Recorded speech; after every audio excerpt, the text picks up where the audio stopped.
Olá, amigos! Estamos aqui de volta para a segunda parte da nossa live Sonhos, a simbologia do inconsciente.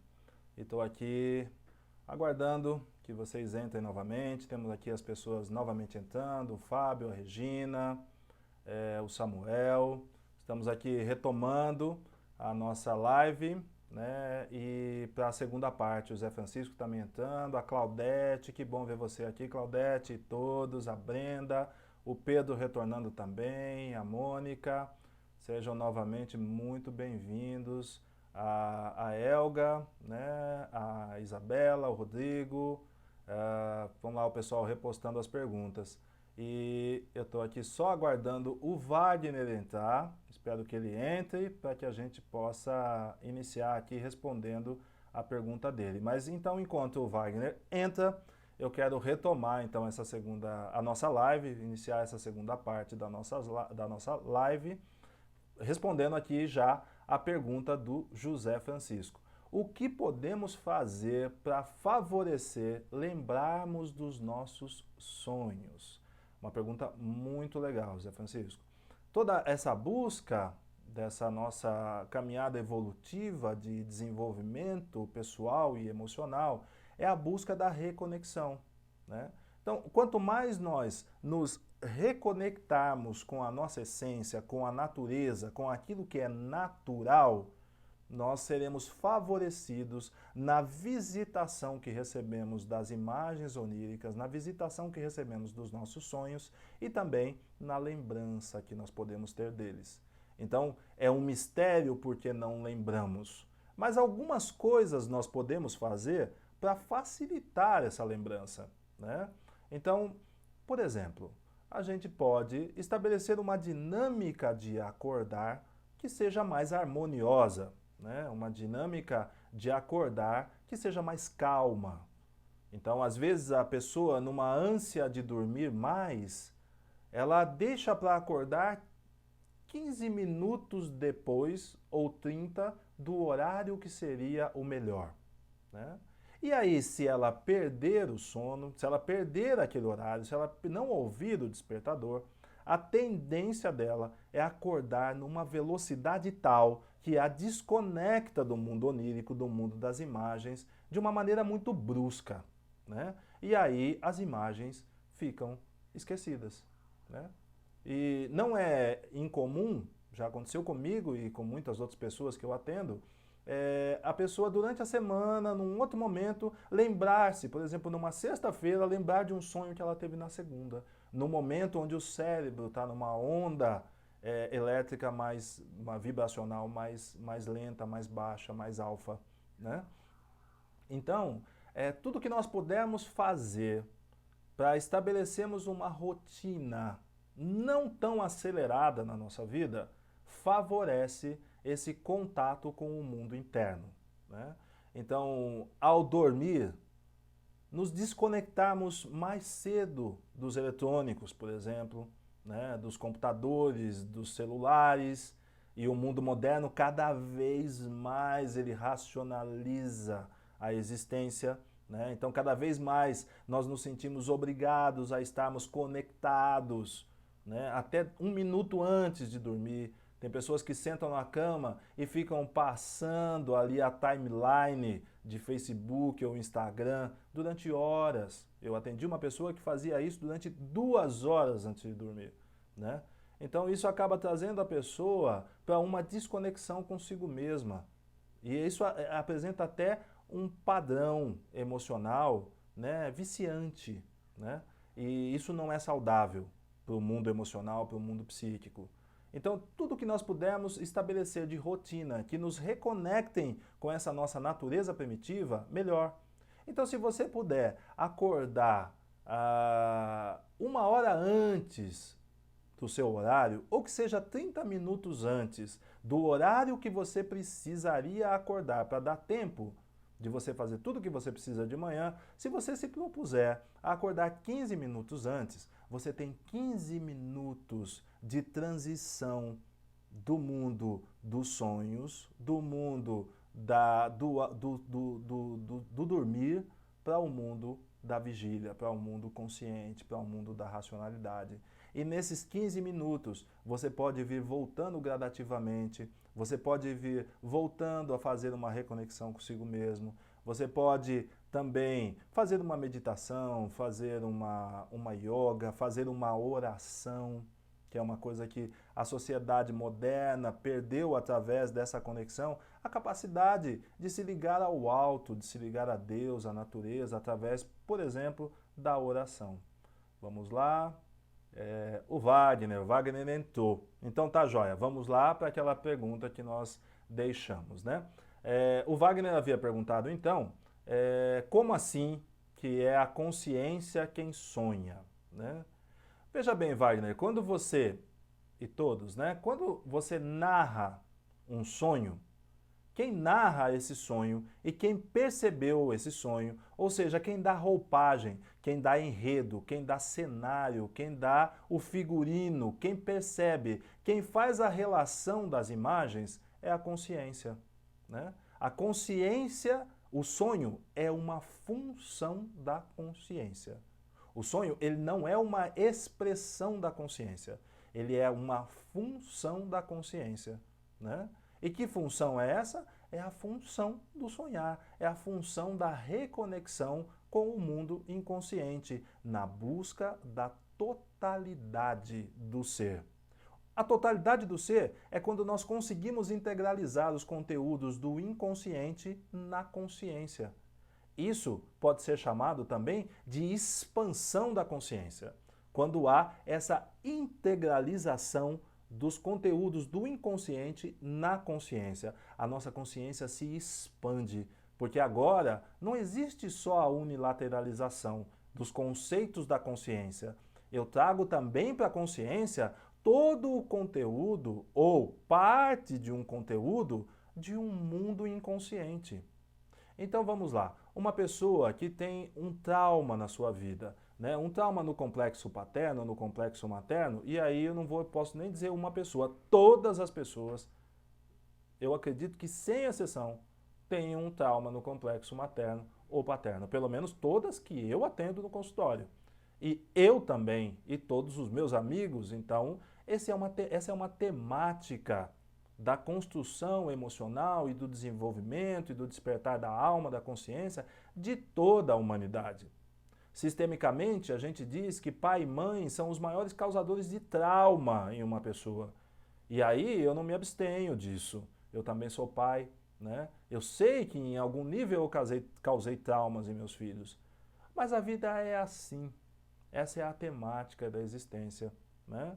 Os pais têm também uma ambivalência, eles são figuras arquetípicas, ele tem uma ambivalência, ele tem um lado obscuro, né, da sombra do inconsciente, e tem um lado que é a clareza, né, que é a expressão da alma, a expressão do self, né? Um lado sombra e um lado luz. E nós vamos ter que aprender a lidar com essa dualidade do ser para que a gente possa integralizar. E todo esse trabalho da integralização, ele é feito pela consciência. A consciência é um espaço onde o eu habita, né? Assim como o inconsciente é um espaço onde habitam as potencialidades e habita também o guardião do inconsciente, que é a sombra, né? Poderíamos até, numa linguagem assim simbólica, dizer que o eu é o guardião da consciência e a sombra é o guardião do inconsciente. A consciência é um espaço. O sonho é uma função desse espaço, que é a consciência, né? Que é percebido pelo eu. Existe alguém que capta, né, as imagens que são produzidas no inconsciente. Esse alguém é o eu. E o espaço da consciência é o que tem essa função, né, de fazer a conexão com o inconsciente, né, para que as imagens venham do inconsciente através dos sonhos.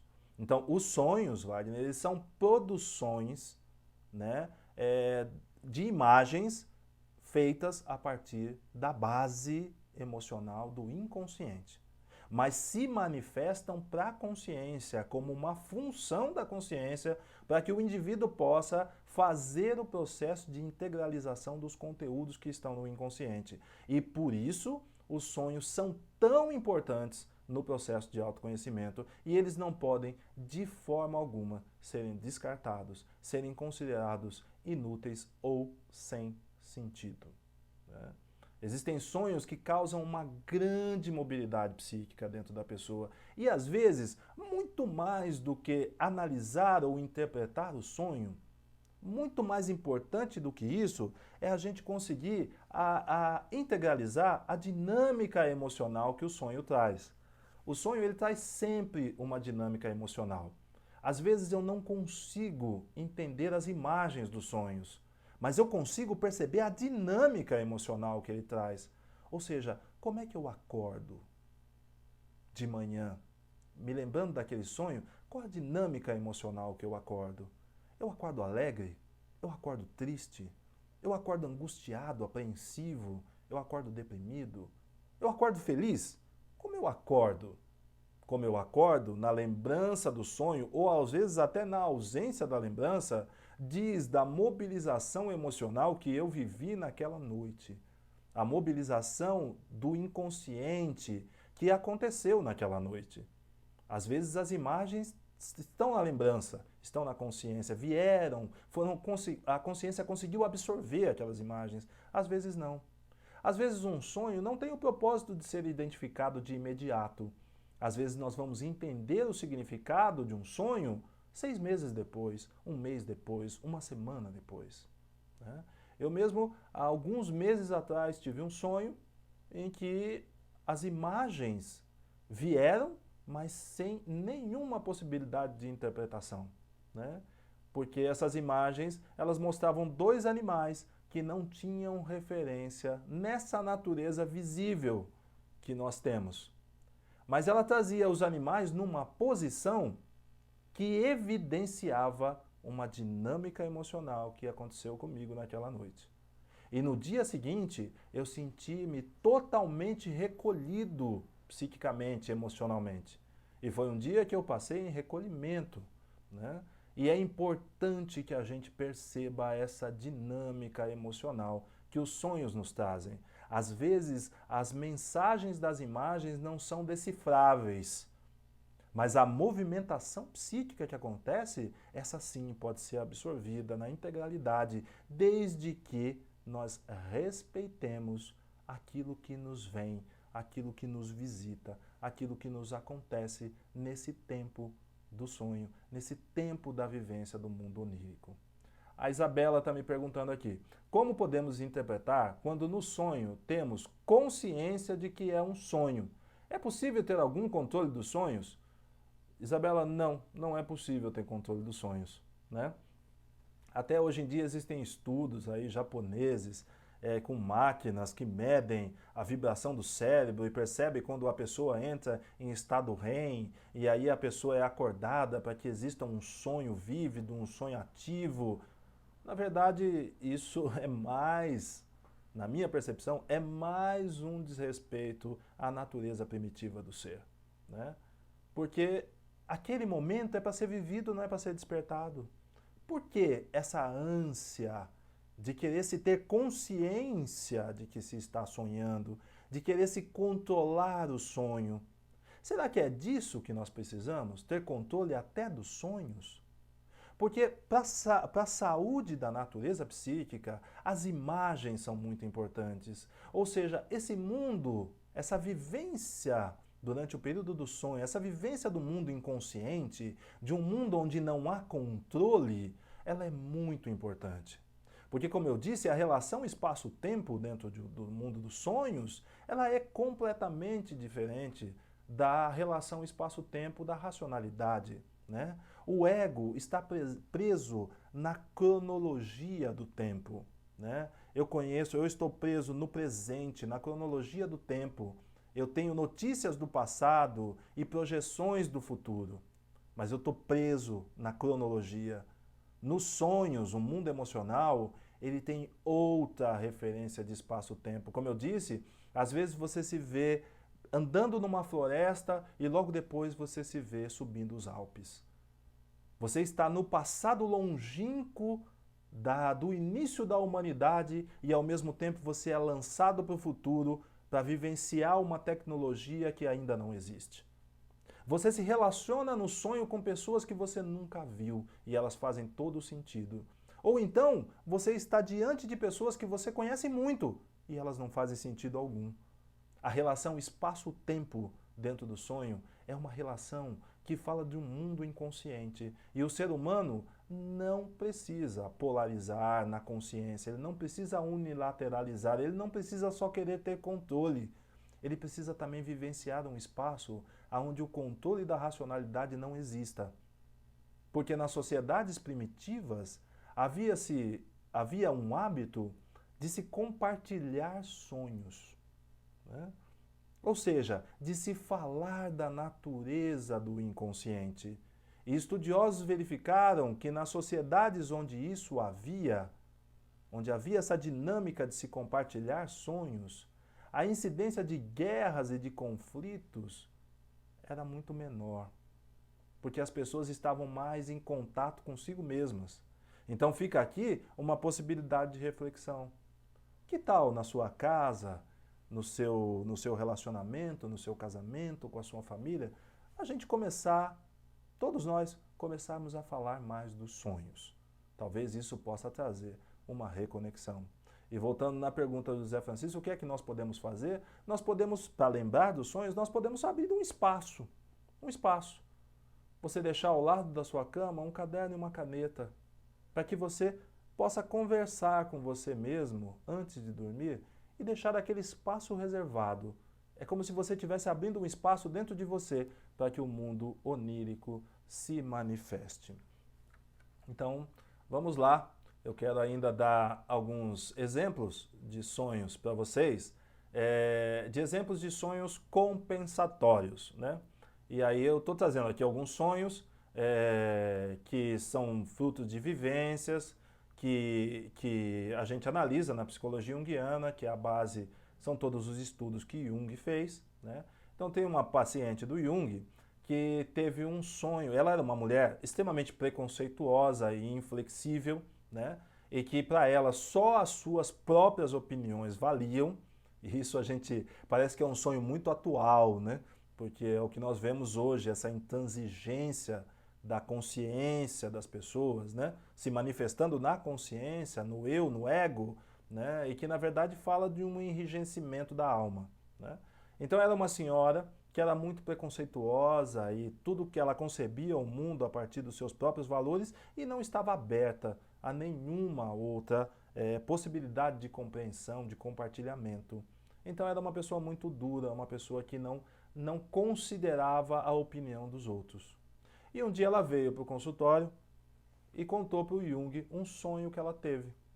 Ela sonhou que ela chegava numa festa social, ela havia sido convidada para uma festa, e quando ela chegava na entrada da festa, uma pessoa vinha para recebê-la e dizia: "Nossa, que bom que você veio, todos os seus amigos estão aqui." E aí levava ela até um cômodo e quando abria a porta, ela adentrava um estábulo, onde haviam cavalos, burros, animais chucros, né? E Jung então disse e revelou para a mulher que aquele sonho ele compensava a natureza intransigente dela. O sonho estava mostrando para ela que a consciência dela, vamos dizer assim, estava poluída com conceitos, com intransigências, com preconceitos, que na verdade impediam ela de revelar para si mesmo a sua alma, o seu inconsciente, né? Então, esse sonho dessa mulher intransigente, paciente de Jung, fala muito dessa dualidade, né? Na consciência, ela se achava uma pessoa extremamente inteligente, ideias perspicazes, ideias bem fundamentadas, que nem admitiam a possibilidade de outras ideias. Mas, na verdade, ela estava se comportando como um animal chucro, né? Como uma pessoa intolerante. E o inconsciente avisou isso para ela, né? Assim como um homem que Jung atendia, que era um homem inescrupuloso nos negócios. Ele era envolvido com negócios escusos, né?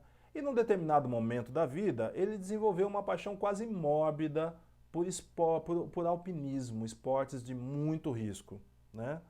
E Jung interpretou isso como uma forma dele erguer-se de si mesmo, da falta de escrúpulo, né? Ele se livrar daqueles negócios, aquela dinâmica inescrupulosa que ele desenvolveu no mundo racional, no mundo dos negócios. E ele desenvolveu essa paixão pelo alpinismo. E uma determinada noite ele sonhou e trouxe esse sonho para análise.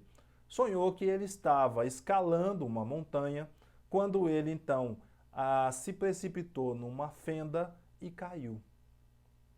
E aí então Jung preveniu ele de que ele moderasse a sua ânsia pela riqueza e pelos negócios e começasse a pautar os seus negócios em maiores escrúpulos, em maiores conceitos de humanos, né? Que não olhasse só para o dinheiro, né? E advertiu, inclusive, ele que aquele sonho poderia ser premonitório. Se ele não seguisse, se ele não entendesse a mensagem do sonho, ele poderia acabar morrendo. Aquele homem não seguiu a orientação do seu analista. E quando então, num dia, ele foi escalar uma montanha, aconteceu exatamente o que o sonho havia lhe mostrado. Ele pisou em falso e o guia que observava percebeu como se ele mesmo tivesse soltado a corda. Então foi uma busca compensatória do inconsciente, né, para compensar aquele conteúdo da consciência que ele não conseguiu integralizar, né? Então são sonhos compensatórios, né? Então, e de alguma forma ele é também um sonho premonitório, né? A gente não categoriza diretamente, mas ele traz um anúncio do futuro. Ele diz, ele antecipa algo que irá acontecer, né? E é muito importante que a gente consiga dar ouvidos aos sonhos, dar atenção às mensagens que esses sonhos nos trazem.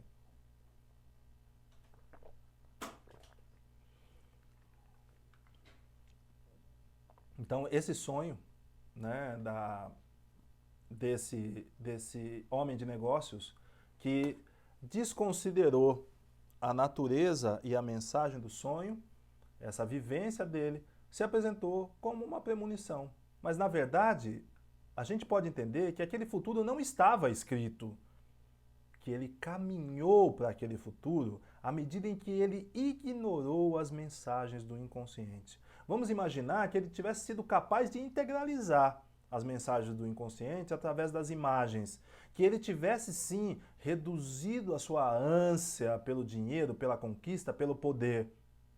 Talvez ele tivesse desconsiderado o alpinismo como forma de compensação e talvez ele não tivesse vivenciado aquela tragédia. Tragédia, mais uma vez, vamos lembrar, é a perda do trajeto.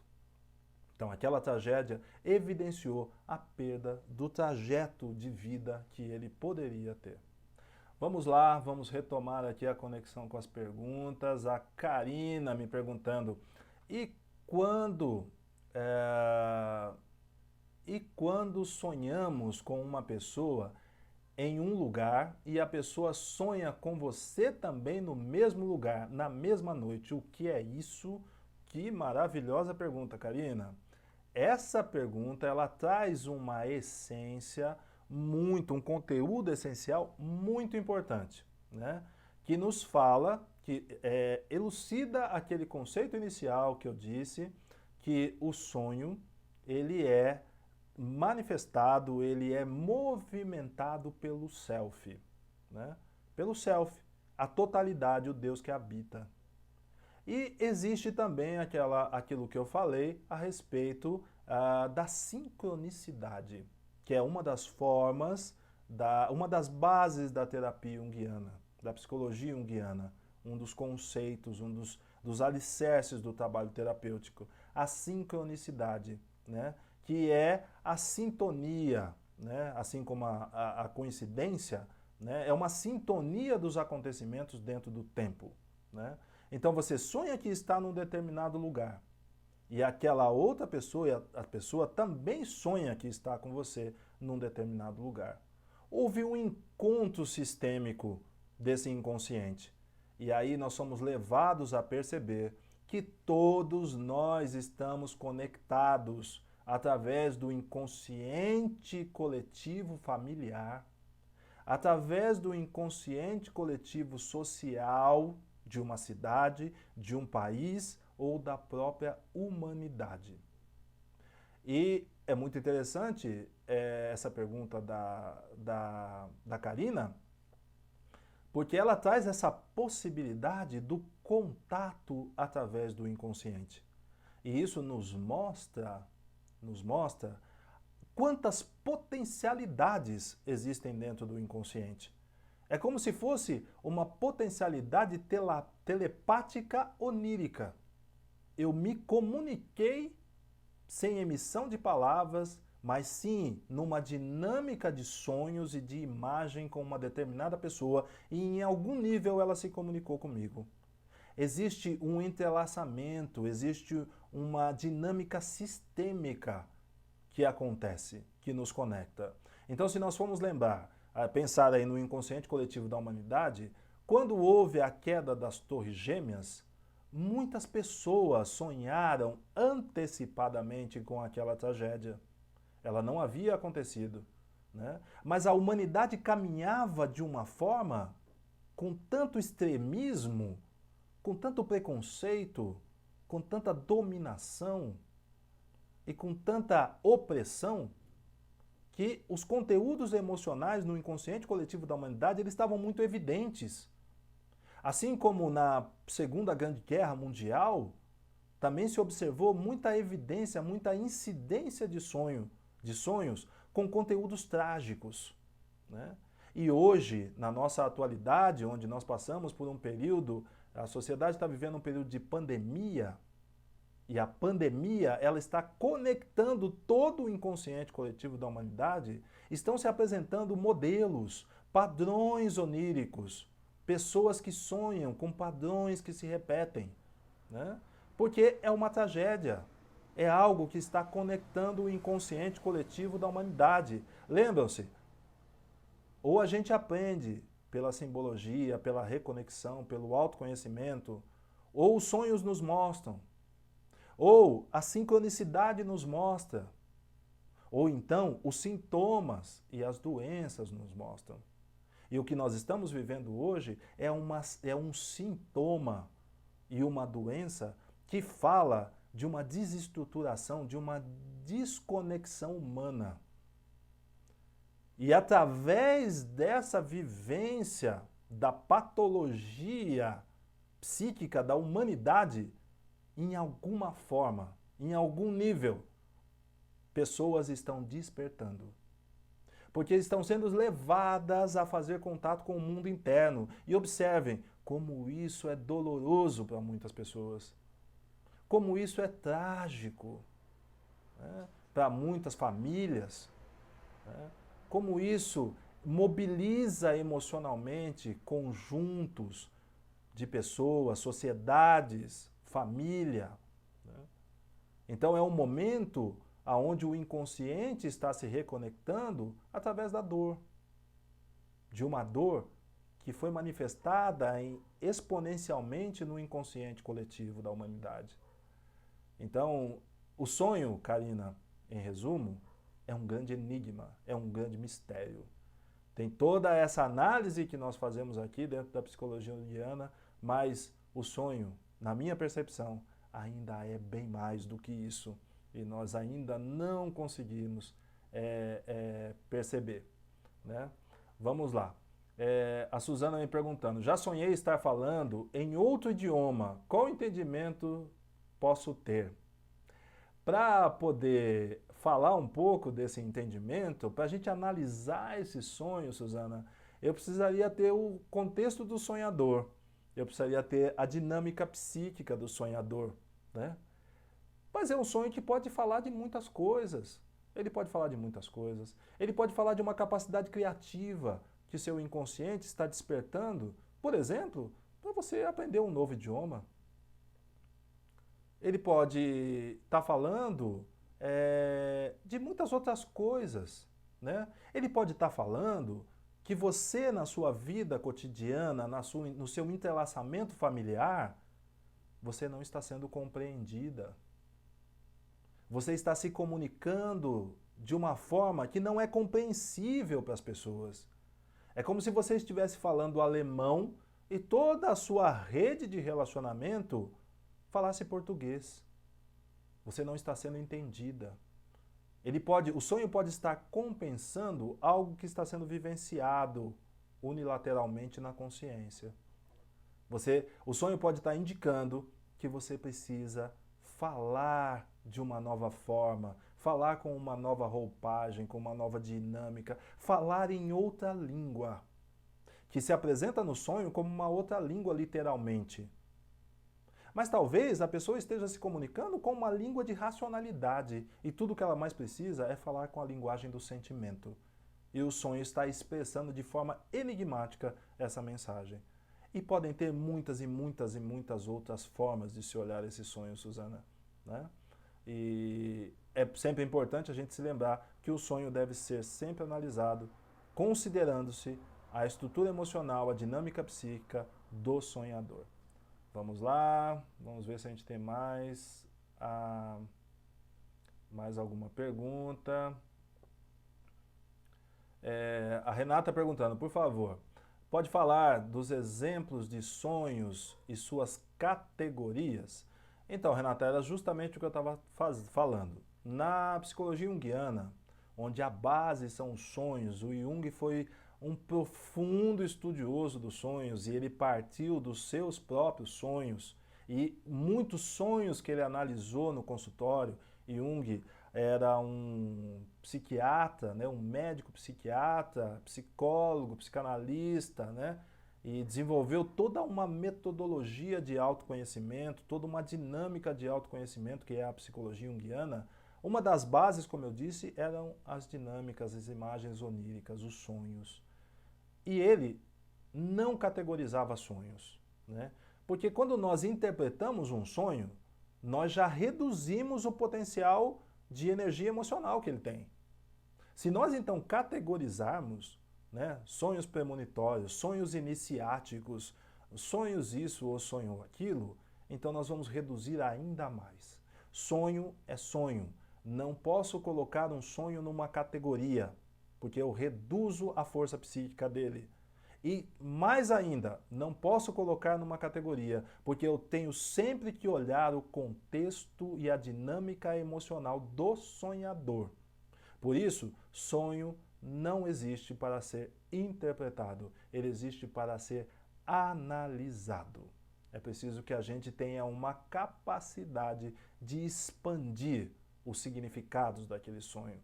Não é simplesmente determinar, sonhei com isso e significa isso, mas é sonhei com isso e analisar toda a dinâmica, todo o ambiente, toda a roupagem, todo o cenário, todos os atores daquele sonho e como é que ele se desenrola e quais são as imagens. E aí perceber a cada item desses qual a relação com o nosso mundo emocional, com aquilo que está acontecendo com a gente naquele momento de vida que a gente está passando. Então, categorizar um sonho ou tipos de sonho é reduzir ainda mais a força psíquica que ele tem. Portanto, não é a isso que se propõe a análise junguiana dos sonhos. Tá ok? Vamos lá. A Renata perguntando mais uma vez. Os sonhos contados na Bíblia foram sonhos dirigidos pela espiritualidade ou pelo próprio sonhador? Lembrando aqui dos sonhos de José do Egito. É interessante, né? Porque a história de José do Egito, e ela é uma história da expressão da análise de sonhos. Na Bíblia ela se apresenta como uma interpretação, né? Ele interpretava os sonhos do faraó. Mas, na verdade, ele fazia a análise do sonho do faraó. Mas podemos entender como interpretação também. Nada de mal nisso, né? E de onde ele fazia essa análise? Porque ele observava o faraó. Ele observava a dinâmica do faraó. E muito mais ainda, ele tinha um contato com a sua dinâmica interna. Vamos nos lembrar da história de José do Egito. Ele foi entregue, ele foi vendido pelos irmãos. E ele buscava no mundo emocional dele a reconexão com a sua própria origem. Portanto, ele tinha uma busca essencial interna. E ele então, quando preso, ele foi, ele revelou, ele interpretou, ele analisou o significado do sonho do faraó. Né? E aí ele previu, através do sonho do faraó, 7 anos de abundância e 7 anos de escassez. Através dos sonhos onde ele via 7 espigas de milho muito bonitas e 7 muito secas. Né? E aí ele conseguiu fazer a previsão, né? Quer dizer, foi como se fosse um sonho premonitório, mas na verdade José teve a grande capacidade de analisar a vida do faraó, de analisar os atos do faraó, de analisar a soberania e como o faraó exercia o seu poder e a capacidade dele de olhar, de ter consciência para o que ele fazia. É como se ele estivesse já caminhando para 7 anos de fartura e depois as suas próprias ações fossem produzir 7 anos de escassez. E José teve essa grande virtude, essa grande capacidade de autocontato, de contato com um conhecimento de uma natureza primitiva que possibilitou para ele interpretar os sonhos do faraó. E com isso, José chegou a ser governador numa cidade do Egito. E ao exercício do poder, ele se reencontrou com a sua origem, com a sua família novamente de origem. Né? Então, da história de José do Egito, um dos filhos de Jacó, o grande patriarca, né? Nós temos aí mais uma referência do quão importante foi a percepção, a interpretação, a análise das imagens do sonho. O exercício desse conhecimento possibilitou para José um desenvolvimento, uma ascensão. Possibilitou para José ser colocado num lugar de mais amplitude. Possibilitou para José facilitar a vida das pessoas através da interpretação, da análise que ele fez dos sonhos do faraó. Né? E você me pergunta se esses sonhos são dirigidos pela espiritualidade. E eu te devolvo uma pergunta. O que na experiência humana não é dirigido pela espiritualidade? Porque, essencialmente, nós vivemos, nós somos seres espirituais compartilhando de uma vivência humana para aprendizado, para integralização, para completude e para expansão da consciência espiritual. Toda a nossa vivência, ela é espiritual. Então, tudo o que acontece na nossa vida é regido pela espiritualidade. É esse self, essa totalidade que atua no mundo psíquico. Ela se expressa também na natureza, a totalidade que se expressa na natureza. Ela também é expressa na natureza humana, é a perfeição da criação. E aí, o que nos cabe é entender esse fluxo natural e nos conectarmos, nos alinharmos com ele, para que nós possamos, então, efetivar essa totalidade, essa espiritualidade em nós. Vamos lá, tem mais uma pergunta aqui. Fazer anotações dos sonhos para fazer um estudo poderia ser, então, uma maneira de autoconhecimento de nós mesmos através dos sonhos? Com certeza, Lenice, muito interessante você chegar nessa percepção, né, que é uma das indicações que a gente faz em consultório, né, para que a gente possa trabalhar os conteúdos psíquicos, é que a pessoa anote os sonhos que ela tem. Né? E é interessante porque quando você estabelece essa dinâmica de anotar os sonhos, você vai perceber que algum tempo depois, um sonho que você teve tempos atrás, ele fala de algo que lhe está acontecendo nesse momento. Então, você anota sonhos durante 6 meses. E 6 meses depois, você olha aquele primeiro sonho que você anotou e você vai enxergá-lo de uma forma diferente. você vai perceber que ele tem um sentido, que ele falava de conteúdos seus. E quanto mais nós restabelecemos essa reconexão interna, essa reconexão com o nosso próprio mundo emocional, com o nosso próprio mundo primitivo, a nossa natureza primitiva, com a natureza expressa e nos colocarmos a serviço do Self, mais criativos serão os nossos sonhos.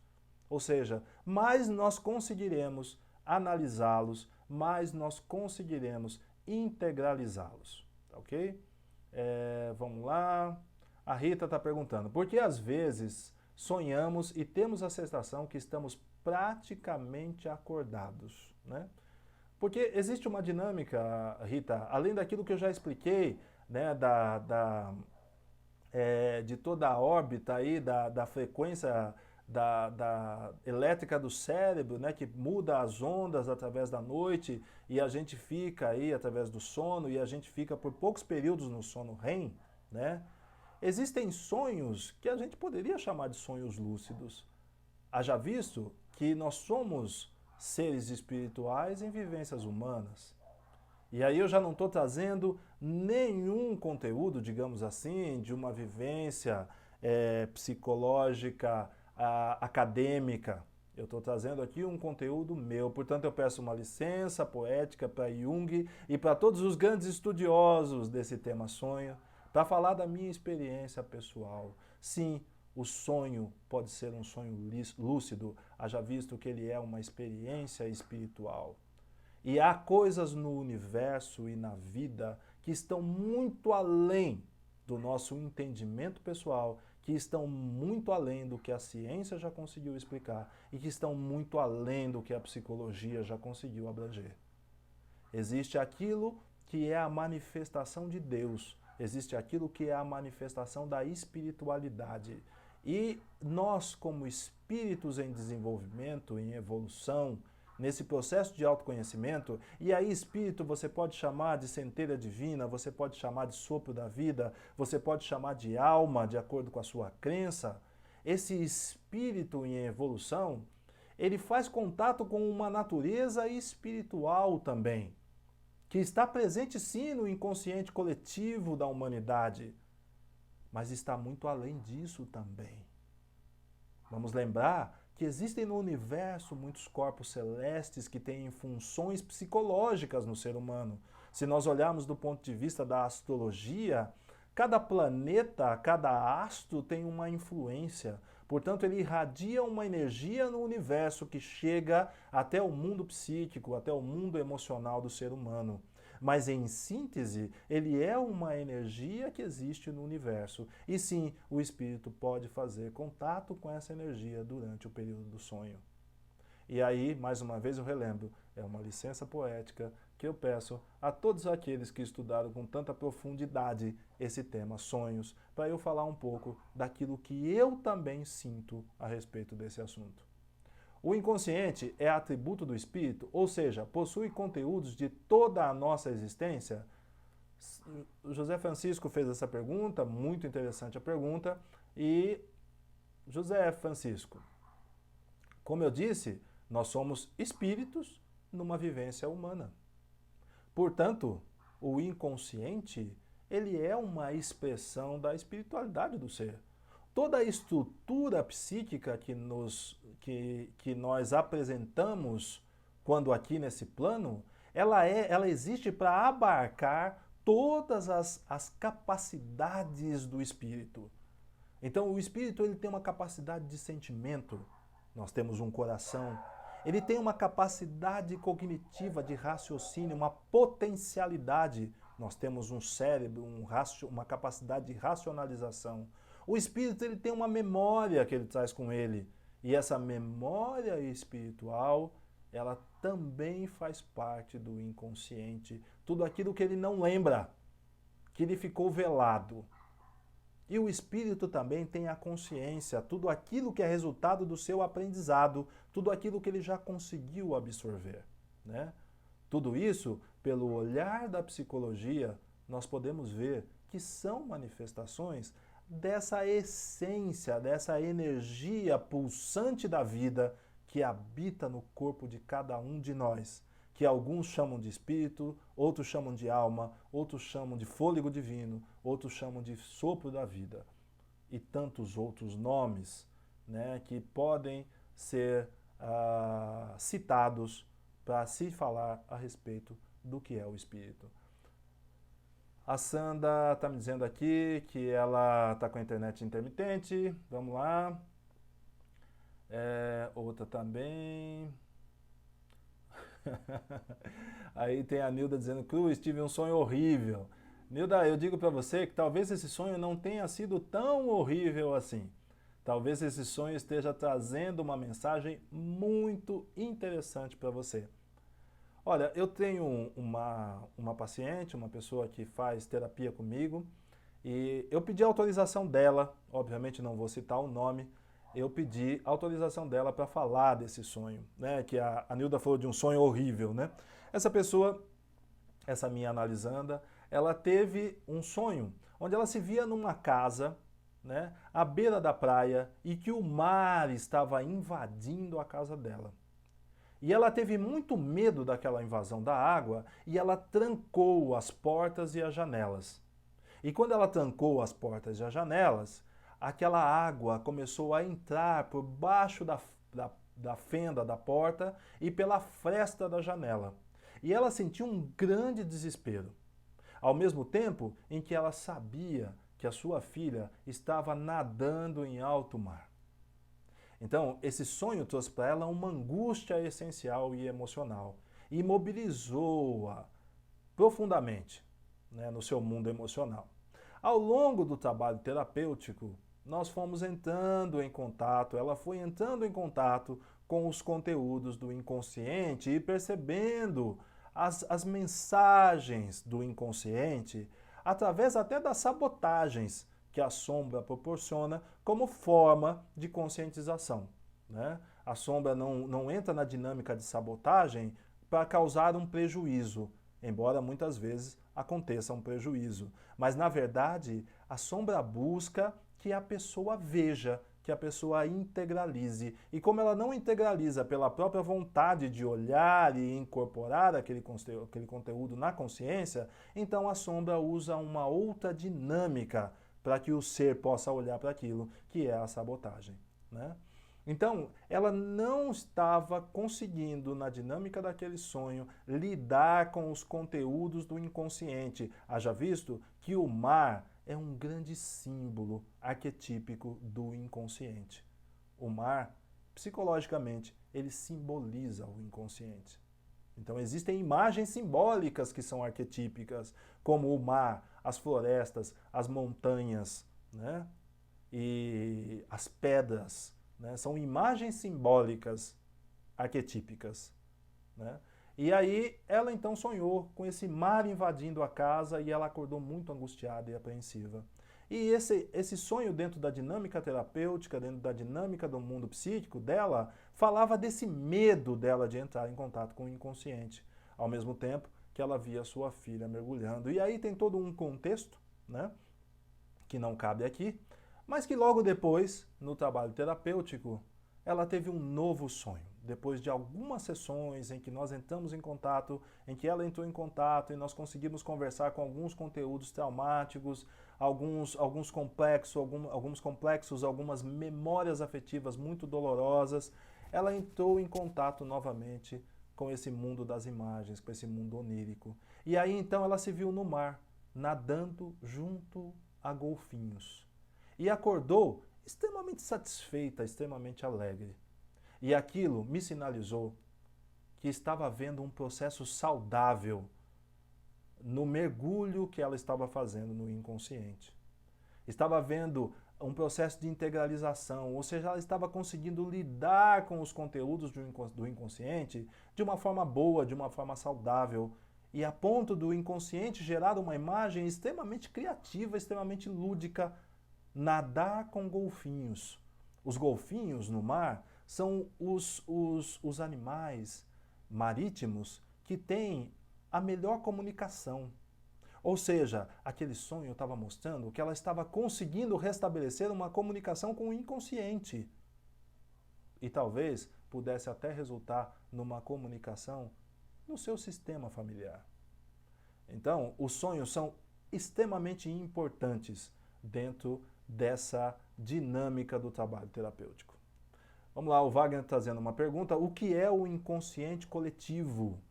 O inconsciente coletivo, ele é composto por todos os conjuntos de memórias da humanidade, né? E ele tem também, vamos dizer assim, formas, né? Que são conteúdos arquetípicos, ou seja, vivências, histórias de vivências. Por exemplo, no inconsciente coletivo da humanidade está o arquétipo do herói. Ele está no inconsciente. E por que ele está no inconsciente? E ele também se manifesta no nosso inconsciente pessoal. É o arquétipo do herói. Não é que se manifesta o arquétipo. A força psicológica do arquétipo se manifesta através de um herói, de uma figura arquetípica. Por exemplo, Hércules, né? Teseu, na mitologia grega, né? Eles se conectaram com essa força arquetípica, com essa forma psicológica que existe no inconsciente, com essa força psicológica que existe no inconsciente coletivo da humanidade, né? Que você também pode dar o nome de uma força espiritual, porque nós estamos falando de uma vivência humana, que é essencialmente uma vivência espiritual, né? Ele entrou em contato com isso, e essa densidade, essa força psicológica, ela está disponível para a humanidade de forma criativa. Tanto que em situações de medo, onde a pessoa precisa vencer um determinado obstáculo, seja uma entrevista de emprego, seja a notícia de um filho que está chegando num momento surpreendente, seja de algo desafiador na vida, alguma coisa dentro da pessoa faz nascer uma energia que para ela ainda lhe era desconhecida, né? Ou seja, habitava no seu inconsciente, à medida em que o nosso inconsciente pessoal, através de todas as gerações, ele está conectado com o inconsciente coletivo da humanidade, desde que o primeiro homem surgiu na Terra. Esse inconsciente coletivo da humanidade, ele se estrutura através da experiência humana. Portanto, tudo aquilo que eu vivencio na minha vida, em algum nível ele já foi vivenciado. Ou se não foi ainda, ele entrará para o rol de estruturas, de vivências arquetípicas da humanidade. Portanto, toda vez que eu venço alguma dificuldade, que eu enfrento algum medo, que eu dou mais um passo, que eu evoluo, que eu me percebo um passo a mais no autoconhecimento, eu não estou trabalhando só para mim. Eu estou trabalhando para toda a humanidade. Porque aquela experiência que eu tenho, por exemplo, na lida com esse arquétipo, com essa figura arquetípica, com essa força arquetípica do herói, ela resultará numa contribuição para o inconsciente coletivo da humanidade. Inconsciente coletivo da humanidade, o conjunto de memórias de todas as experiências vividas e de todas as formas arquetípicas criadas pela própria natureza para que o homem tenha recursos na sua vivência humana e no seu processo de evolução e de autoconhecimento.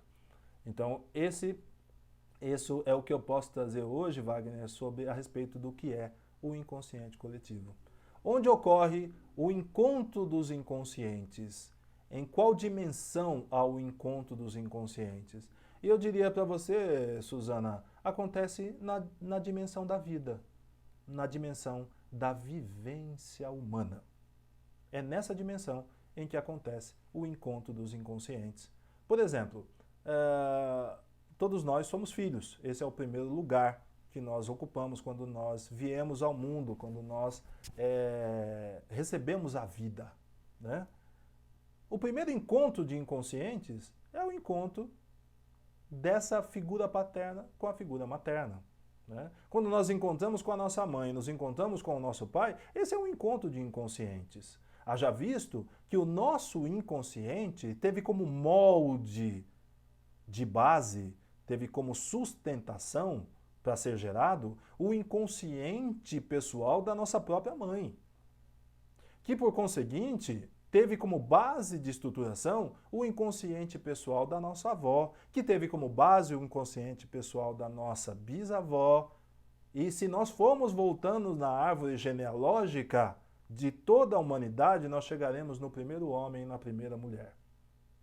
Portanto, dentro de mim, como eu costumo dizer, dentro de mim não existe só eu.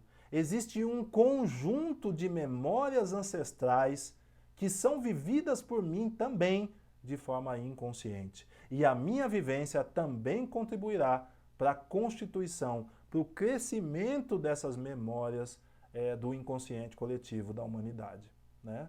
Então, quando um filho se apresenta numa família, aquele inconsciente do filho, ele é constituído do inconsciente pessoal da mãe, do inconsciente pessoal do pai, ele entra em contato com o inconsciente pessoal dos irmãos, e todo esse conjunto, esse relacionamento do inconsciente forma o inconsciente coletivo familiar.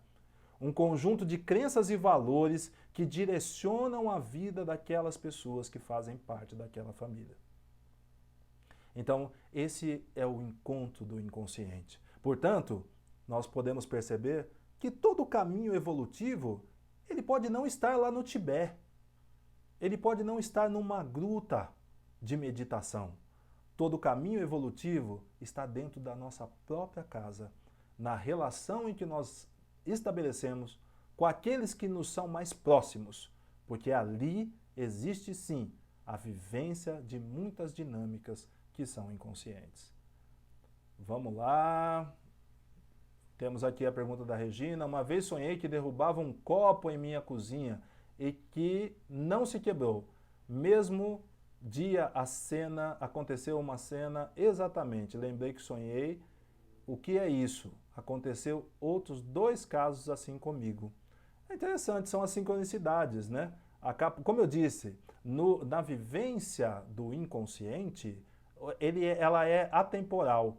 Portanto, nós estamos no passado, no presente e no futuro. E aí esse sonho pode ter uma antecipação de um acontecimento.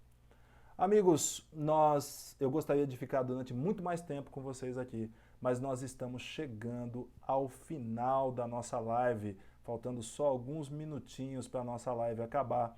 E aqui tem muitas perguntas ainda, eu fico à disposição de vocês. Tem uma pergunta da Jo aqui que é maravilhosa, o significado do número nos sonhos. Tem muitas coisas muito interessantes, tá? E para a gente conversar ainda, eu fico à disposição de vocês, para as mensagens pessoais, no direct, para a gente ir conversando, para vocês conhecerem também um pouquinho mais a dinâmica terapêutica junguiana, para vocês darem mais esse passo num processo de autoconhecimento, né? E eu espero, nessa noite aqui, ter conseguido contribuir com vocês em mais esse passo aí, mais esse momento que nós construímos aqui de autoconhecimento, nessa live, nesse compartilhamento, né, dessa visão de mundo, dessa visão da vida, desse propósito de viver a vida com mais consciência. Isso significa uma reconexão com a nossa natureza, com o nosso mundo primitivo, né? Aí tem uma mensagem da Renata aqui: gratidão, o senhor acaba de me entregar a chave do entendimento que falei, né? Interessante, muito legal, Renata, grato pela sua participação. Gratidão pelos esclarecimentos, a Rita aqui. Gente, tem aqui a Sandra dizendo: a pena que perdi o começo. A live vai estar disponível, tá? No IGTV, assim que ela terminar. A primeira parte já está lá, essa segunda parte vai subir assim que terminar. E se o Instagram contribuir, né, com a possibilidade de gravar esse vídeo, que eu só descubro depois que a live fecha, ela também estará disponível no YouTube. Tá? A primeira parte eu consegui salvar, eu quero ver se eu conseguir salvar a segunda parte, ela também estará disponível no YouTube. Foi muito bom estar aqui com vocês, é sempre uma alegria imensa poder compartilhar esses conteúdos com vocês e aprender também com as perguntas, com as reflexões, com as percepções de vocês. Espero ter contribuído, espero ter trazido um pouco de luz a respeito desse tema, trazido um chamado para reflexão e para reconexão. Como eu disse no início, a minha pretensão não é abarcar aqui todos os conteúdos, é simplesmente trazer um momento de reflexão, um momento de compartilhamento a respeito de um tema tão profundo. Uma excelente semana para vocês, uma semana com luz, com saúde e muitos, muitos bons sonhos. Foi um prazer estar com vocês. Um grande beijo.